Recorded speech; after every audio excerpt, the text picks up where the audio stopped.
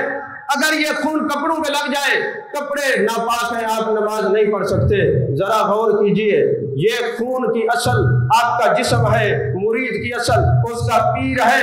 اگر کوئی خون اپنی اصل کو چھوڑ دے وہ ناپاک ہو جاتا ہے، جس سے لگتا ہے اس کو بھی ناپاک کر دیتا ہے۔ تو جو مرید اپنے پیر کو چھوڑ دے وہ بھی پاک نہیں رہتا، جس کے پاس بیٹھتا ہے اس کو بھی پاک نہیں چھوڑتا۔ پاک وہی رہتا ہے جو اپنے اصل سے جڑا رہے، اپنے تعلق سے جڑا رہے، جو اپنے یار میں فنا ہو جائے، اور جو یار میں فنا ہو جائے وہ پاک بھی رہتا ہے، لوگوں کو پاک بھی کرتا ہے۔ فنا کیسی بقا کیسی جب اس کے آش نہ ٹھہرے، فنا کیسی بقا کیسی جب اس کے آش نہ ٹھہرے، کبھی اس گھر میں آ نکلے کبھی اس گھر میں جا ٹھہرے۔ آخر دعوانا الحمدللہ۔ ماشاءاللہ بڑے ہی خوبصورت انداز میں ڈاکٹر صاحب اپنی بہت عرصے کے بعد آپ کا بہت مزہ آیا، آپ کی کرم کریں گے